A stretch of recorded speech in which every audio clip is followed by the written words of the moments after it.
Hello and welcome to this week's episode of Strange Pathways. I am your host, Scott Mort.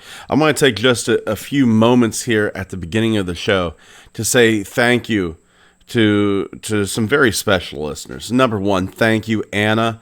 I did get your email. Some interesting theories going on there. I intend to respond to you just as soon as I can. It's been really hectic here around the Mort household. Crystal, thank you so much for the kind words.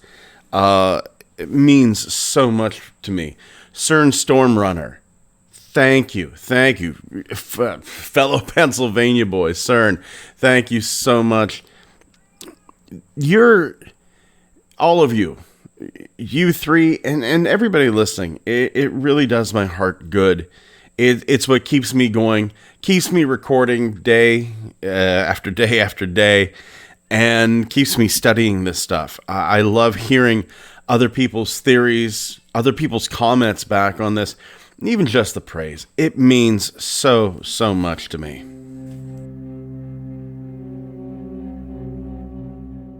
Our first tale is going to take us all the way back to June 2005, Walla Walla, Washington.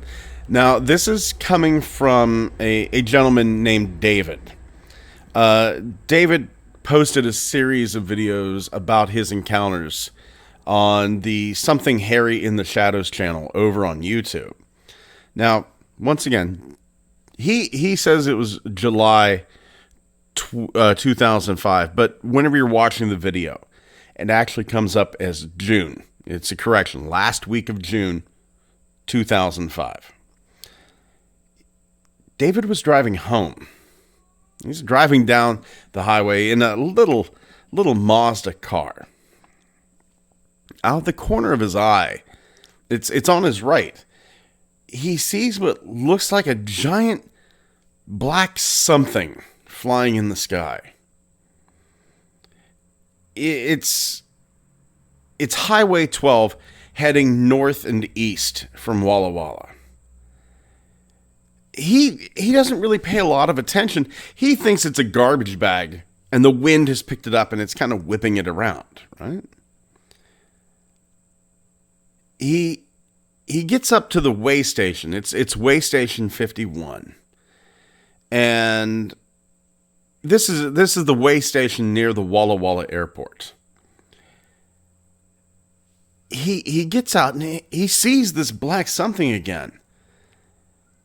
But now he realizes that what he's seeing is humanoid.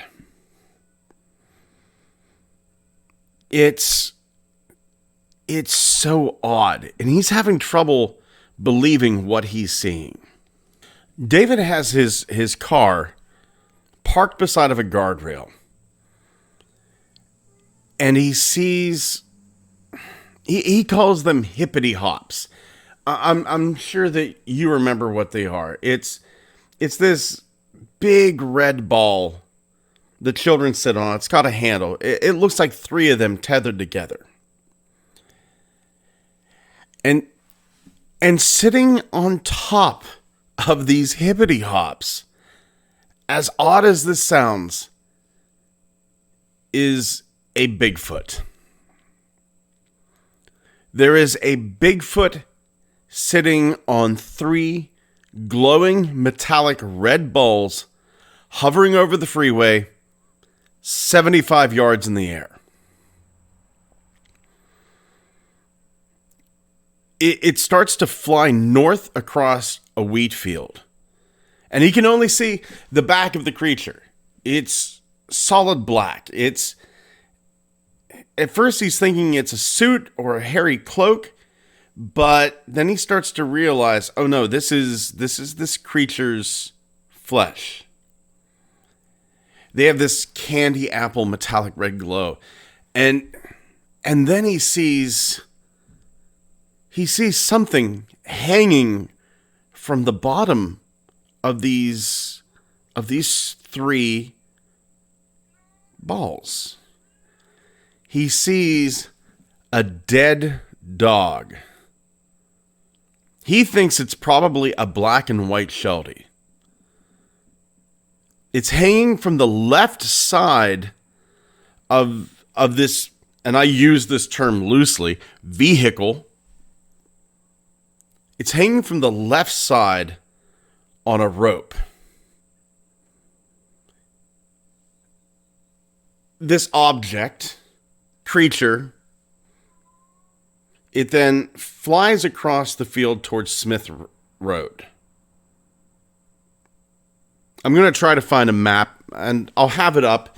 I'll have it up on the Strange Pathways Facebook page. I'll try to find a map, so if you're listening to this and you've got the Facebook page up, you can kind of follow along. David jumps back in his car. He speeds northeast to Sapoli Road. Turns, speeds at this thing at around 70 miles an hour. He gets to Smith Road. He cuts a left. He's trying to get in front of this thing so he can see it better. It's at this point that the object, the Bigfoot, what have you,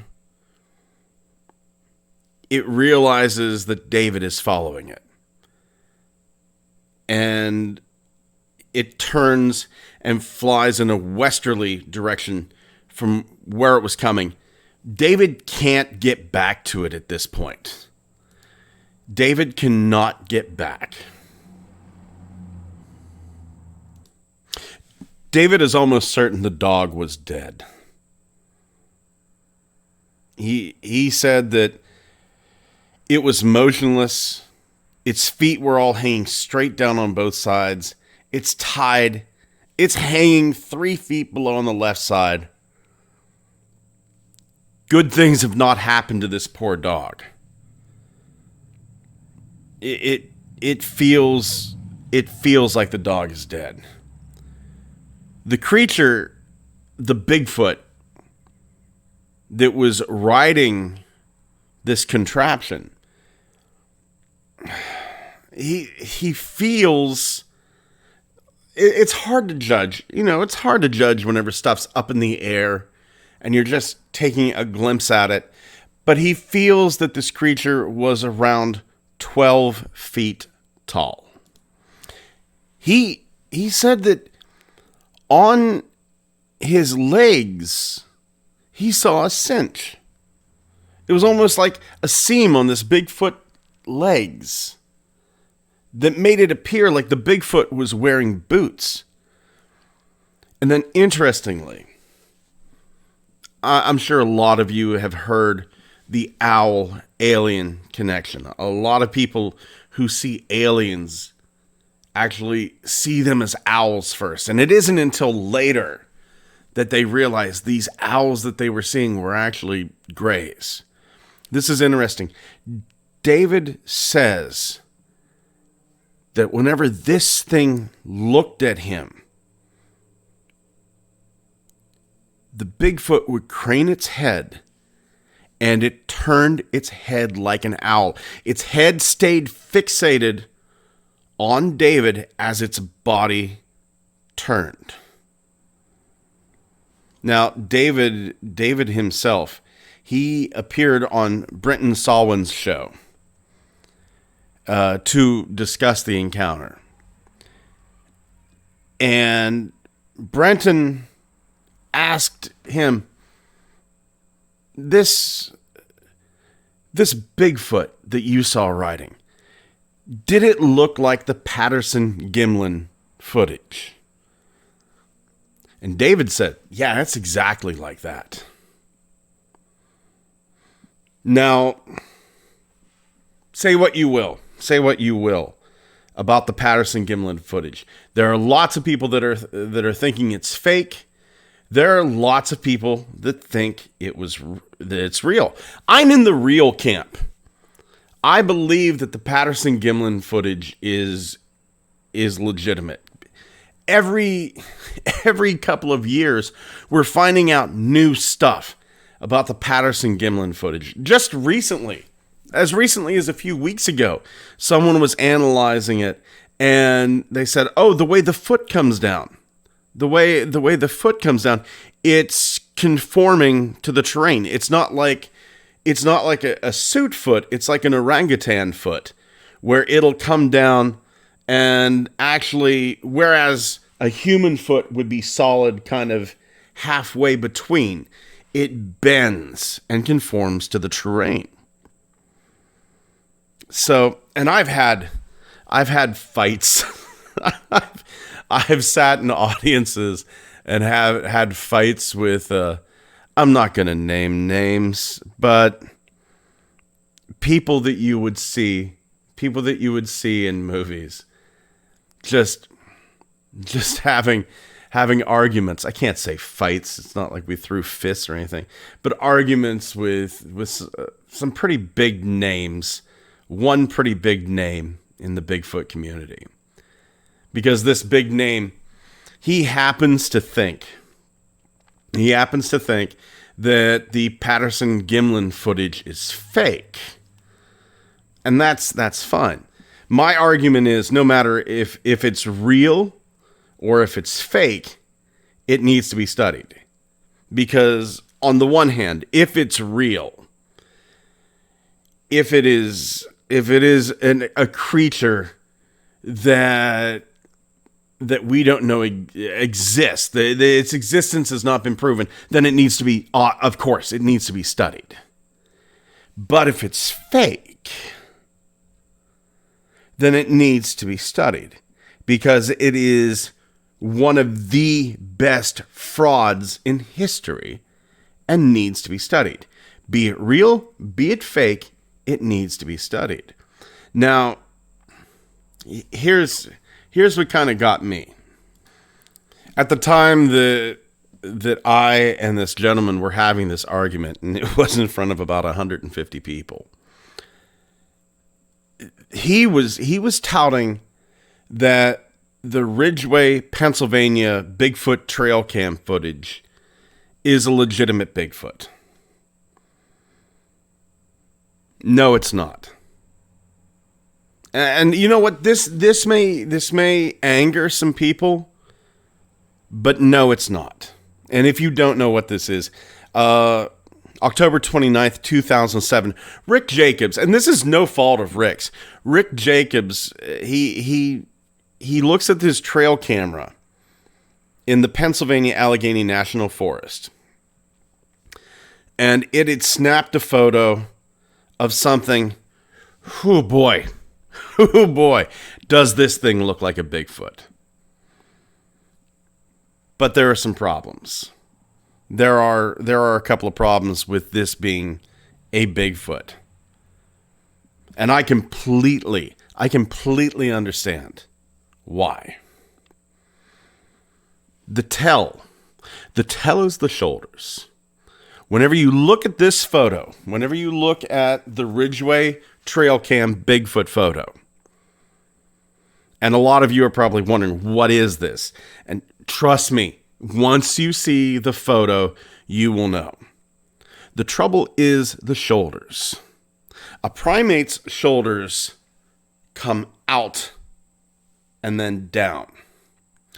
But a bear's shoulders come straight down from the body, like this photo. What you are seeing is a bear. And in this own gentleman's words, doesn't look like any bear I've ever seen. Yeah, because it is a bear with mange. I'm going to put up a photo of the Pennsylvania Ridgeway Bigfoot that Rick Jacobs, and you know what? Good for Rick Jacobs too. Good for Rick Jacobs. Because he went, I don't know what this is, and he put it out there. So, I applaud you for being brave, sir. Honest to God, that's not sarcasm. I applaud you so much for being brave. But the truth is, and I have to look at the truth, previous photos from this trail cam that night showed bears in the area. This is a bear with mange, and I will put up a photo on the Strange Pathways Facebook page, over on our Twitter, of a bear with mange. And you're going to look at one, you're going to look at the other, and I think you're probably going to come to the same conclusion that I do. This is not a Bigfoot. This is a bear with mange. And it's okay that it is. I want this to be a Bigfoot. In my heart, I want the Ridgeway photos to be a Bigfoot. But we're not going to get to the truth by burying our heads in the sand. Not every light in the sky is a UFO. Not every furry thing in the woods is a Bigfoot. And every time something drops in a house, sometimes a cat just knocked it over. It's up to us to figure out what is real and what is fake. And there should be no shame. There should be no shame at all towards Rick Jacobs putting this in. He should not be made fun of in the least. He should be applauded. Thank you for turning these over. Thank you for attaching your name to them. Thank you. Thank you so much. But in my opinion, for what it's worth, and I could say, who am I? But who is anyone? You know? For what it's worth, with the Ridgeway photos, I believe what we are seeing is a very, very sick bear.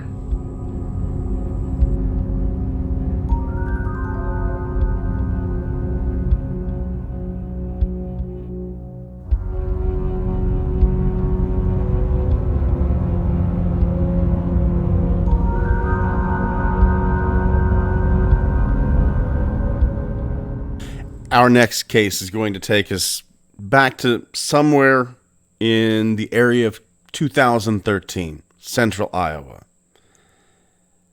Now, this lady, she's fishing in a boat with who would eventually become her ex. It's quiet, very still night. This lady, she's apparently had some tough times in her life, but right now, she's in a 4-year span of sobriety. So there are no drugs. There's no alcohol going on here. She is sober. It's really early in the morning. It's around 3 a.m. They're in their fishing boat. And the air suddenly goes very, very cold. It's cold enough that this lady gets goosebumps on her arms. She's shivering.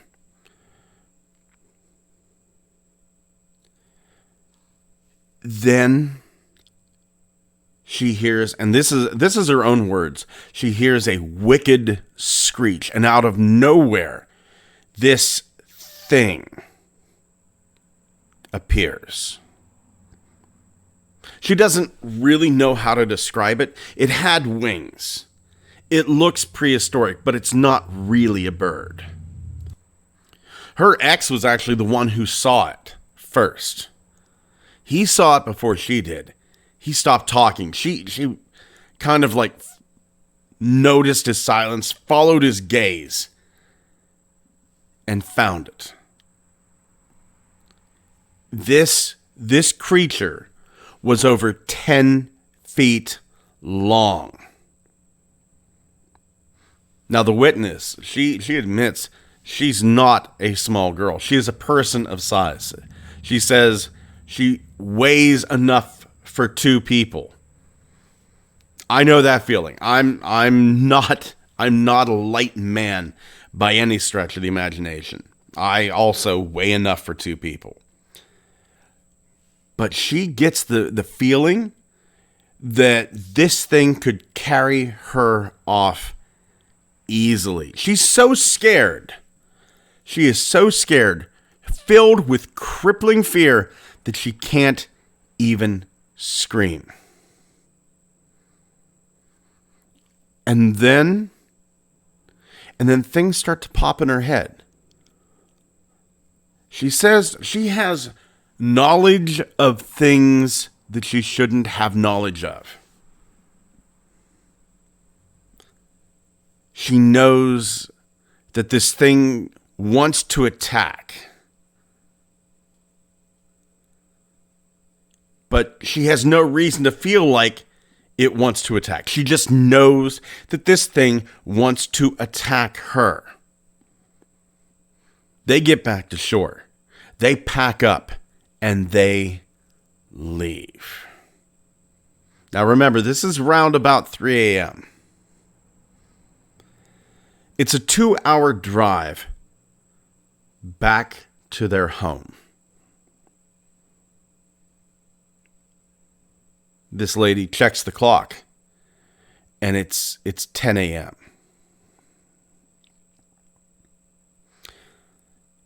She doesn't remember the exact time she saw the creature, but she knows that it was somewhere around the 3 a.m. mark. In Iowa, at that time of the year, the sun would rise around 6, so even if it was 5 a.m., it still wouldn't be 10 in the morning if it was a 2-hour drive. They've lost time. They start freaking out. Where did all this time go? 3 a.m. to 10 a.m. Even with a 2-hour drive, that's a loss of 5 hours of time.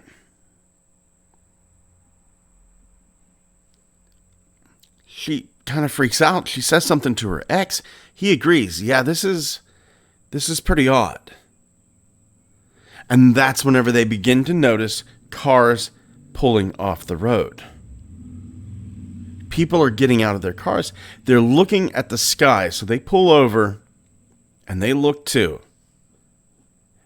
And they say they see a UFO overhead.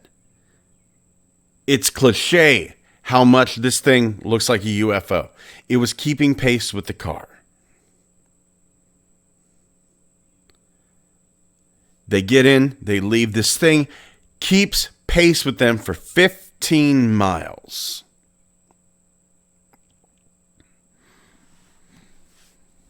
I have a theory about this. She says, and I don't think she realizes it, they saw this creature. They saw this creature whenever it was 3 a.m. It was pitch black. She even uses the phrase pitch black. So I'm assuming there's no moon. Do you really think that they've seen this creature? Or is this creature part of a UFO abduction? It's a false memory put into their heads. How could they see this creature if it's pitch black? I understand that they hear the screech. So follow me on this logic. Follow me on this logic.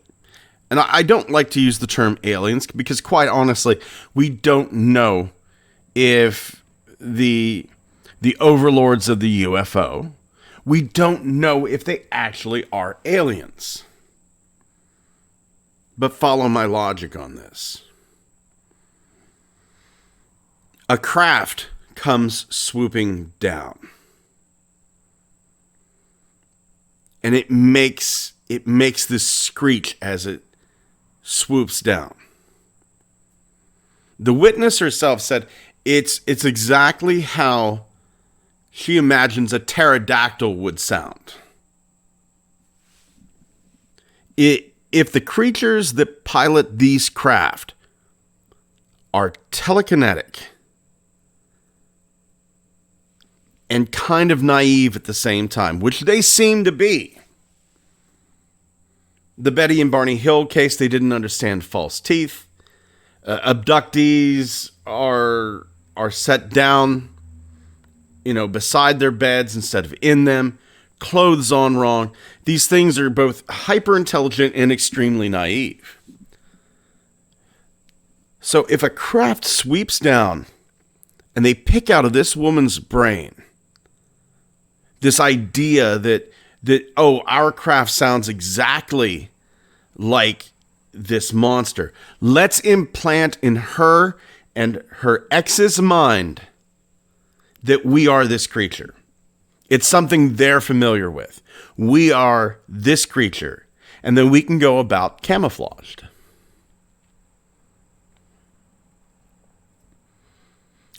These creatures have shown they have the ability to warp our perception. I can't imagine that the only thing they can do is wipe our memory. If something can wipe our memory, implanting new ones and warping our view of reality, it should be a cinch.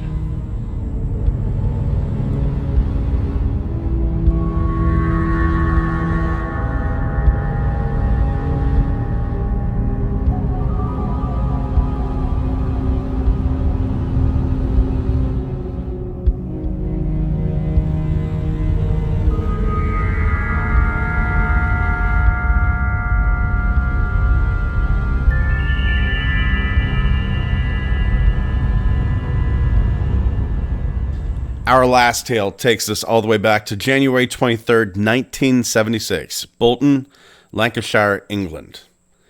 This is taking place around 10:15 at night. There's this girl. In all the documentation, she's going by Shirley Greenfield. But the 17-year-old girl is not Shirley Greenfield. It's just a pseudonym. It's a name to protect her identity. So she's returning home. She was working in an office in Bolton, and she's returning to her new home in West Pennine Moors. This is part of a range of hills known as the Pennines. I hope I'm pronouncing that correctly, and probably not.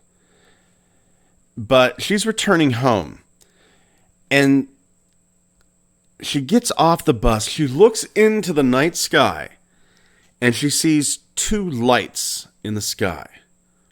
One is amber, the other is red. And they look like they're bumping into each other.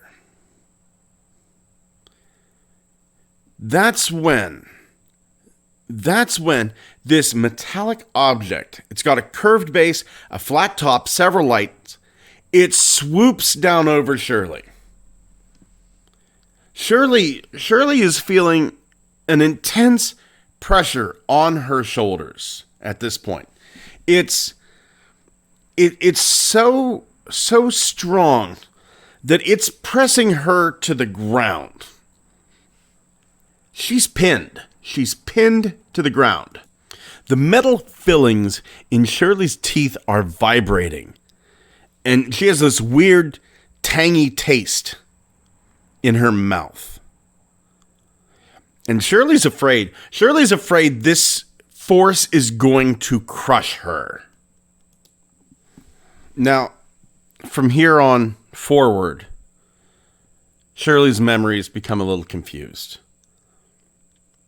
Shirley remembers that this object rotated and flipped and started to move away. And this is whenever Shirley kind of pushed herself up, she feels that pressure decreasing. She's trying to run, but it's more of a stumble. Everything's difficult.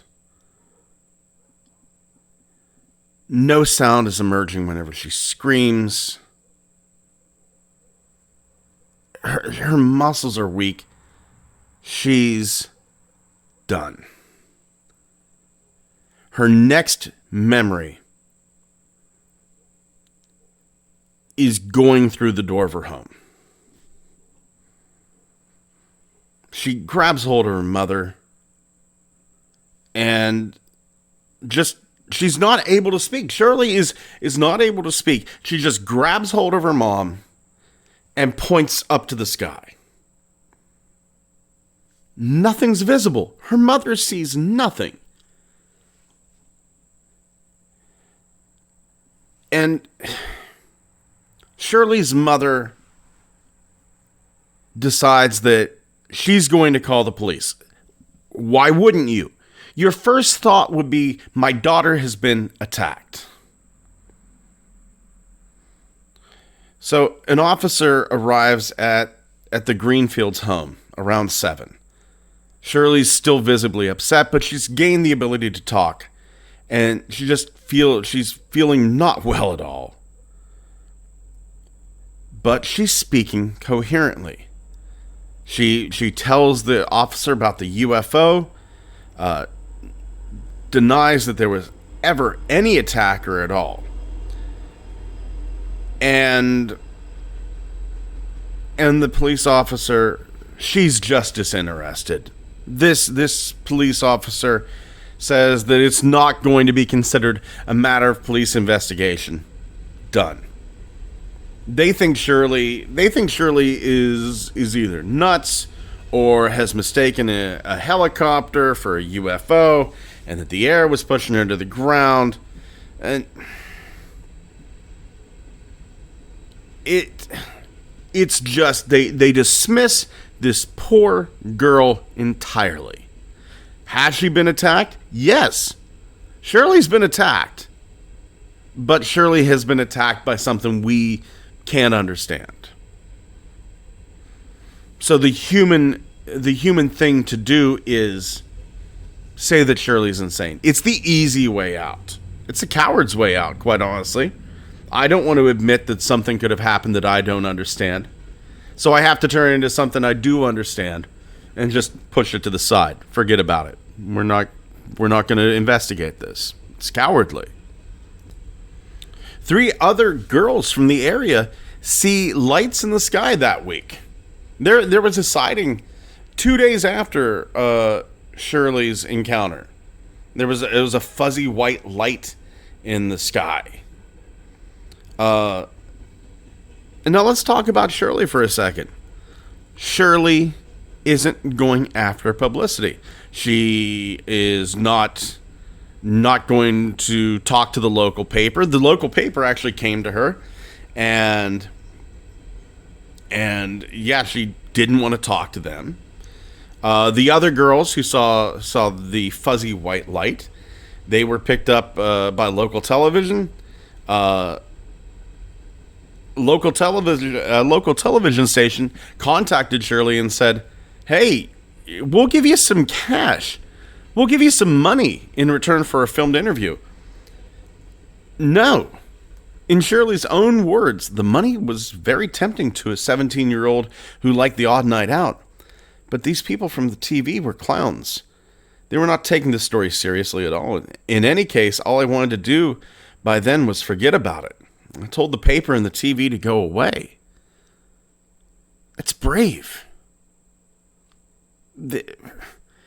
You know exactly what it was going to be. This was 1976, so they wouldn't have played the X-Files music, but they probably would have went, little tongue-in-cheek bull crap that they do. And they would have played the Twilight Zone theme. Clowns. Shirley's right. Shirley's absolutely right. Clowns. Absolute fools. Shirley's health is not going well. She feels lightheaded. There's a small burn mark on her arm and her side. But it didn't really hurt. Her eyes, though, her eyes hurt. They were watering, red. She was nauseous. She was vomiting. Muscles aching. There was a purple rash on her neck and shoulders. They call a doctor out. This doctor looks at Shirley, and he doesn't really believe the UFO thing, but he goes, "Oh, Shirley probably just has the flu." And this breaks my heart. On the way out of the house, the doctor takes Shirley's mother and father aside and said, "Shirley's probably just seeking attention." The mother and father know this is nonsense. Shirley had turned down money. Shirley was not seeking attention. Her mouth is causing real problems. Shirley goes to the dentist. Shirley's top fillings have crumbled into powder and fallen out. The lower fillings, her lower fillings, have become embedded in the gums. Let me repeat that again. That is real physical evidence. Shirley's top fillings have crumbled to powder and fallen out. Her lower fillings have become embedded in her gums. Now, I've had fillings fall out. I've never had a filling turn to powder and fall out. I've never had a filling work its way into my gums. This is real. This is real stuff.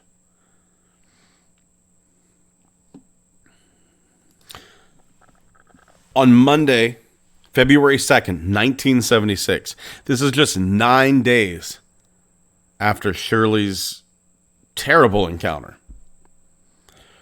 Shirley's mother gets a call. It's a call from a man who identifies himself only as someone who investigates these things. And he's asking questions about Shirley's health. Specifically, he wants to know if Shirley has any marks on her body. Now, Shirley's mother thinks that this is someone from a UFO group. She isn't certain, but that's what she believes it to be. At 7 p.m. the next night, there's a major downpour. Shirley is upstairs, unwinding from a hard day's work. She's improving health-wise. And then there's a knock at the door. 2 men are standing there. And they're saying that they've come to interrogate Shirley.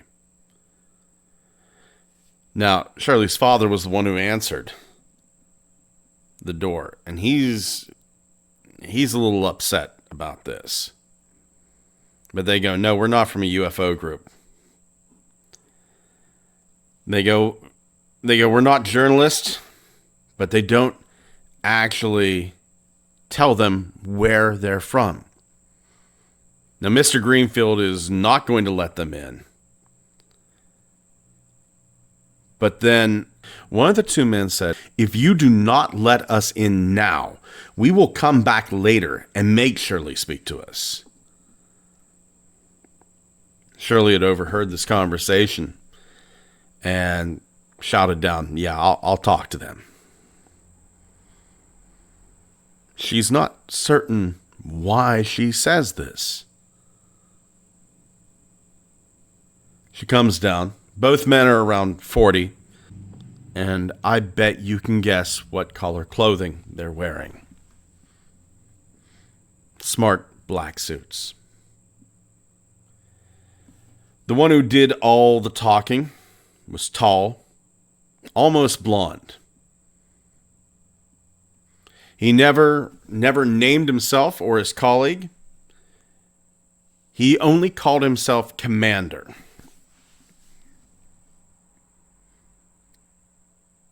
He gave the impression he was in the Royal Air Force, but there are no commanders.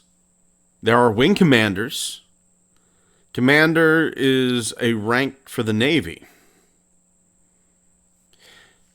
There's this weird disagreement between Shirley and her parents whenever her parents see the commander. They just see your standard man in black. But whenever Shirley sees the commander, he's missing an arm. She even says that the commander talked about losing his arm in an aircraft accident.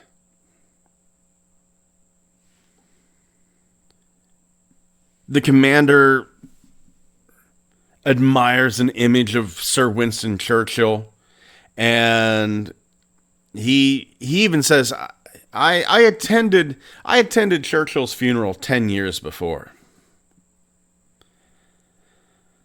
Now remember, there's two men in black in this case.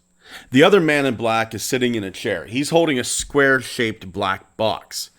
And he's telling them it's a sophisticated tape recorder with no moving parts. There's no microphone to record her voice. The interrogation lasts for 3 hours. It lasts from 7 p.m. till 10 p.m. But no box was ever opened to change the tape inside. I mean, back in those days, like, tapes usually had 30 minutes to a side. Sometimes you could get like the 40 minutes to a side.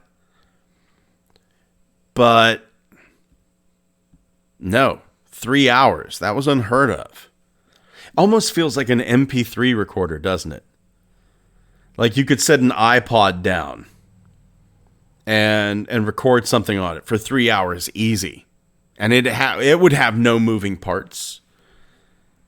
It feels a little like it's a few years ahead of its time, but not out of the ordinary for our times now.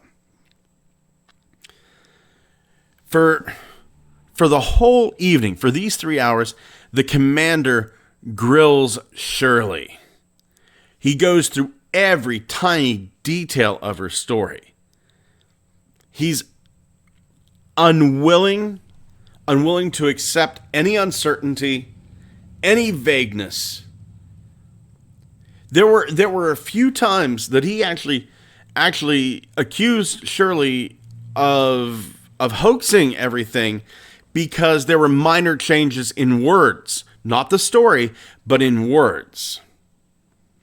Now, several times during this 3 hours, the family tries to figure out who the men were with. They did not give any of that up. They said, hey, one of these ufologists you talked to before, his group, they're a bunch of meddlers. These men in black are disrespectful of UFO investigators in general. Mr. Greenfield would later say that he can't understand why he didn't throw these men out. Why did I let these men grill my daughter hour after hour after hour? Mr. Greenfield was not a small man. Mr. Greenfield was not a man who was slow to throw fists. Why did he let them do this to his daughter? Shirley goes through her story, and the commander at one point suddenly goes, "This is what you saw!" Screams it at her. And tells her that what she had seen was a weather balloon launched by the Royal Air Force. Shirley goes, "That's ridiculous." Then he goes, "It was an experimental military aircraft." Has that weird monotone, a weird cadence to it. She would not agree to it. It's at this point the commander begins to ask weird questions of Shirley. She doesn't understand this line of questioning at all. He's very insistent that she must have physical illness and marks on her body. Demands to see her arms. Shirley is deliberately lying to this man. She is not going to talk about the marks on her body. She is not going to talk about the marks on her arm. But the commander is demanding to see her arms. She declines. There were other questions. Did you see anyone inside the object? Shirley says no. Then, did you see any moving objects or parts inside of it? Then they start to get super weird. Shirley, can you read minds? Do you have dreams about something happening before it happens? Can you move objects with your mind? No. But here's the weirdness. During childhood, Shirley did experience many dreams. What some would consider maybe were out-of-body experiences. And at one point, Shirley's sister and mother saw her levitate down the stairs. Now, this doesn't really prove anything, right? But it is an interesting little side weirdness. At the end of the night, around 10 p.m., the commander looked at Shirley and said, "You must not talk about this matter. It is in your interest not to do so. Nobody will believe you in any case. In particular, you must not talk to UFO investigators." And Shirley kind of took that seriously. It kind of goes in line with her own desire to not talk to anyone about it. It would be a few years down the road before Shirley says, "I'm not going to let anybody tell me what to do." And start to talk a little bit more about this story. The two men leave. They get into a large black car that was parked outside. Not surprising. Could have been a Mercedes, could have been a Jaguar.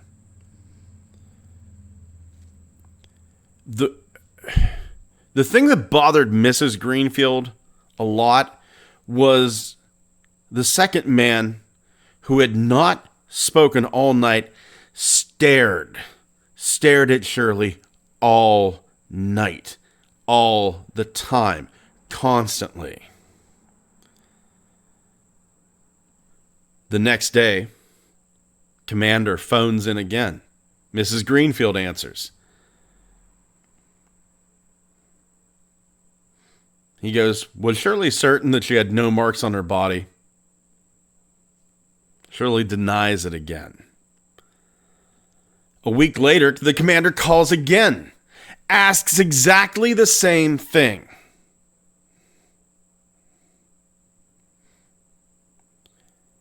Shirley takes the phone and says, "Damn it, yes, I had a rash, but it's gone." At this point, the commander actually seems relieved. He thanks Shirley, hangs up, never calls the Greenfields again. A while later, Shirley decides to be regressed. She talks under regression about the commander. And Shirley says, "I don't understand. He's talking to me twice." There's two separate conversations going on between Shirley and the commander at once. One telepathic, one vocal. It's two different levels. It might be some type of weird interrogation. It could be some sort of weird hypnotic suggestion.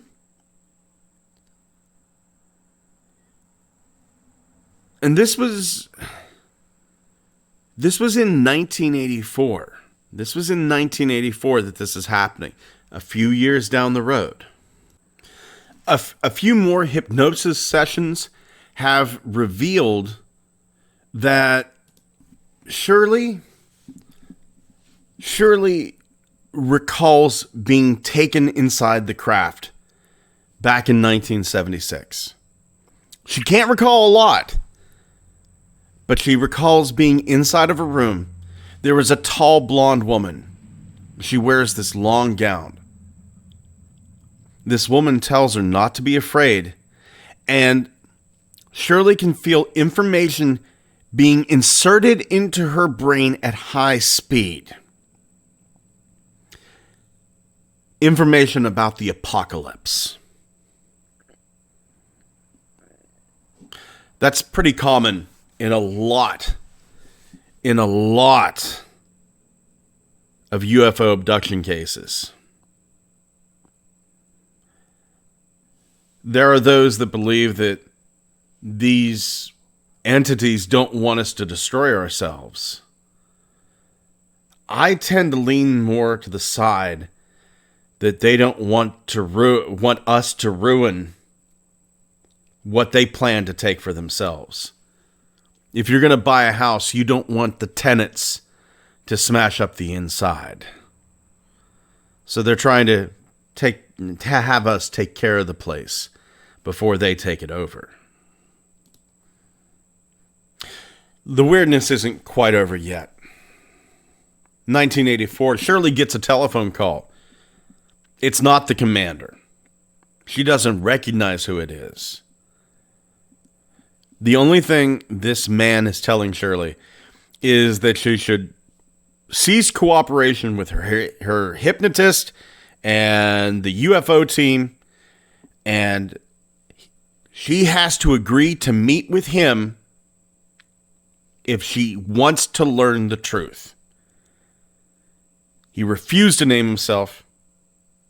She refused to cooperate with his threat. He never called back. But then, and really this is where we're going to wrap this one up, because where do you leave off on this weird one, right? A week later, Shirley gets another call. This is to invite her to a Manchester City Centre hotel to see if she could be vetted for this really nice job. The job was paying well, but it would involve her moving to Zimbabwe. Shirley is a little confused. The caller says, "You applied for the post." She did no such thing. Shirley didn't attend the interview. She has no idea how the offer came about.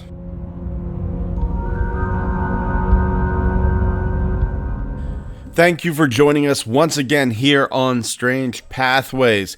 Head over to our Twitter, twitter.com/pathwaysstrange. Our TikTok, once again, I'm going to do my best to update that more regularly. Strange Pathways Podcast, as is our Instagram, Strange Pathways Podcast. Had a little trouble with the Instagram. Went down. It was accidentally taken down. We were flagged for something. Maybe it was the spooky picture of the Jersey Devil I had up there. I don't know. But the Instagram is back. Head on over to our Facebook page. And if you'd like to email us, you can do so at strangepathwaysmail@gmail.com. Thank you once again. Please get out there on the YouTube channel. Hit like, comment, subscribe over there. Be sure to leave us a rating. Tell a friend. Every little bit helps. This show is growing and growing and growing, and that's all thanks to you guys. So, from the bottom of my heart, thank you, thank you, thank you. Take care of yourselves and each other.